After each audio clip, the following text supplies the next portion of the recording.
Em casa de Jacinto, há um sofá para morrer.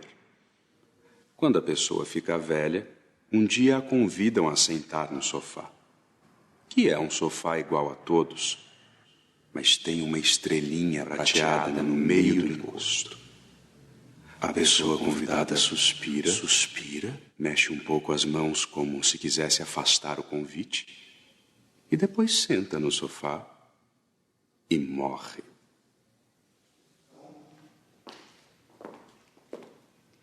Um sofá para morrer? É possível existir uma coisa dessas? Na literatura fantástica, é. Num conto fantástico, ou até mesmo num romance fantástico, a realidade como nós a conhecemos, essa realidade cotidiana, ela precisa ser quebrada por um elemento insólito. E a reação absolutamente normal das pessoas a esse elemento insólito. O escritor argentino Júlio Cortázar tem vários contos fantásticos. É ele o autor de Propriedades de um Sofá, aquele para morrer. Vamos ver como essa história se desenvolve. Os meninos, sempre travessos, se divertem em enganar as visitas na ausência da mãe e as convidam para sentar no sofá. Como as visitas estão informadas, mas sabem que não se pode falar nisso, olham para os meninos com grande confusão e se desculpam com palavras nunca usadas quando se fala com os meninos, fato que os deixa enormemente contentes. Afinal, as visitas aproveitam qualquer pretexto para não se sentarem. Porém, mais tarde a mãe percebe o que aconteceu e, na hora de deitar, há surras tremendas. Nem por isso eles se emendam.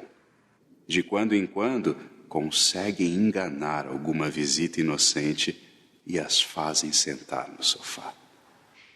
Nesses casos, os pais disfarçam, pois temem que os vizinhos possam tomar conhecimento das propriedades do sofá e o peçam emprestado para fazer sentar uma ou outra pessoa da família ou amiga. Num conto realista, os personagens iam ficar espantadíssimos. Meu Deus, esse sofá assassino! Iam se livrar do sofá.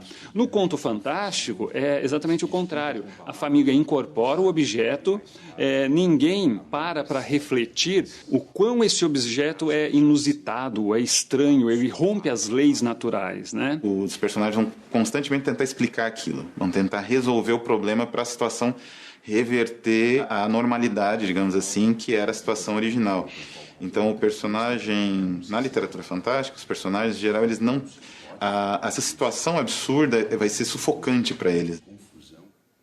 Entretanto, os meninos vão crescendo.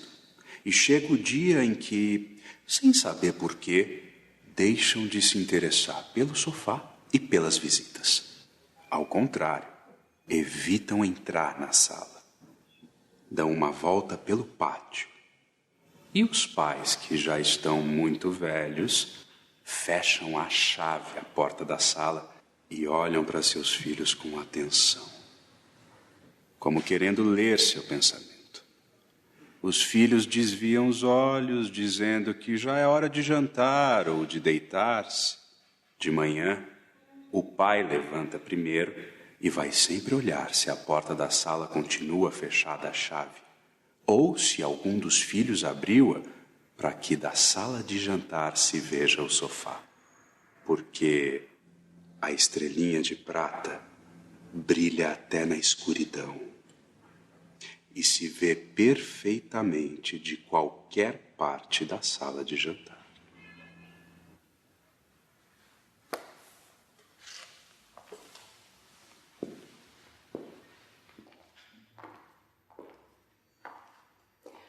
A literatura fantástica, também conhecida como realismo fantástico, remonta ao século XVII e ganhou notoriedade no século XIX. A literatura fantástica ela surge graças especialmente, inicialmente, a uma outra literatura que é próxima do fantástico, mas não é exatamente igual, né?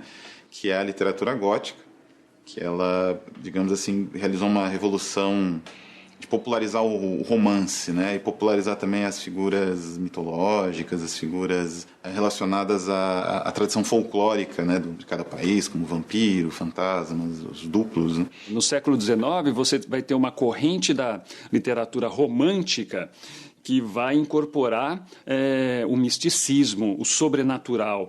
Edgar Allan Poe, o Guy de Maupassant, Oscar Wilde, né, com o retrato de Dorian Gray, Hoffman, Lovecraft e vários outros.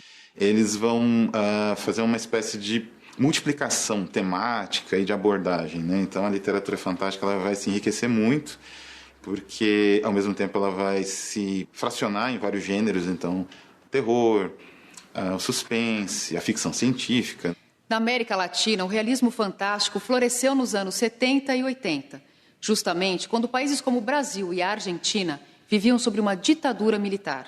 Com a liberdade de expressão controlada, muitos escritores viram na literatura fantástica uma forma de criticar a realidade que viviam e de driblar a censura. O gênero fantástico, ele é muito relevante nessa situação. Por quê? Porque o fantástico nada mais é que uma grande metáfora, uma grande liberdade poética. Você pode falar de qualquer coisa, você pode questionar sistemas políticos por meio do fantástico, simplesmente mudando a roupagem do sistema político e escapando da censura, né? A literatura fantástica na América Latina, por uma questão de sobrevivência, inclusive dos autores em alguns contextos, porque eram regimes muito repressivos, ela utilizava esse recurso alegórico dentro das tramas. Borges, o Cortázar, Gabriel Garcia Marques, um precursor foi o Juan Rulfo. O Juan Rulfo teria escrito o primeiro romance do realismo mágico sul-americano, né, um romance chamado Pedro Páramo, em que metade dos personagens já morreu. E, no entanto, continuam circulando normalmente pelas ruas da cidade e conversando com os vivos. Muitos teóricos ou historiadores da literatura, interessados na literatura fantástica no Brasil, eles trabalham o fantástico brasileiro, em geral, a partir de Macunaíma, do Mário de Andrade, 1928. Mas nós temos aqui pelo menos dois autores que são estupendos, né? O Murilo Rubião, um mineiro que foi um precursor, ele já na década de 50 escrevia contos em que o insólito, o estranho movimentava a vida de pessoas comuns. E são contos geniais que vale a pena ler hoje. Resistiram ao teste do tempo, né? E o José J. Veiga, o goiano, também mais lírico, ele mais subjetivo, trata muito da infância e trata da questão do totalitarismo, né? Da ditadura. O aspecto psicológico também é muito presente na literatura fantástica. Em A Metamorfose, por exemplo, o escritor tcheco Franz Kafka trata das angústias de um homem que acredita ter se transformado no inseto. Ele age como um inseto, mas continua sendo humano. Gregor?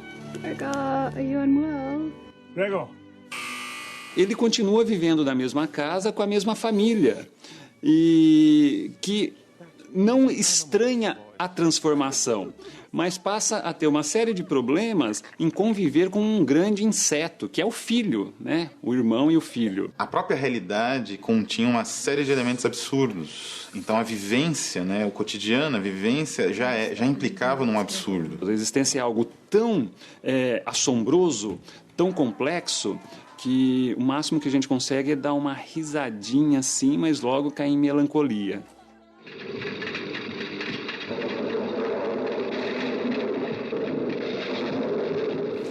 Alguns personagens da literatura fantástica ficaram muito famosos, como Frankenstein.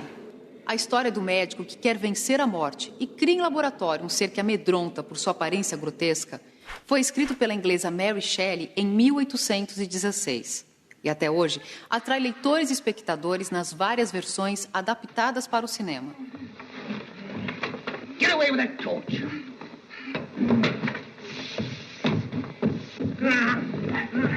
O sobrenatural se instaura num casamento com a ciência e com a tecnologia.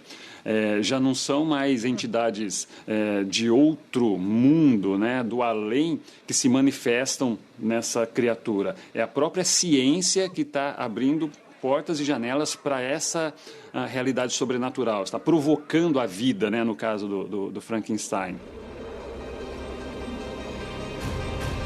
Brilha até na escuridão.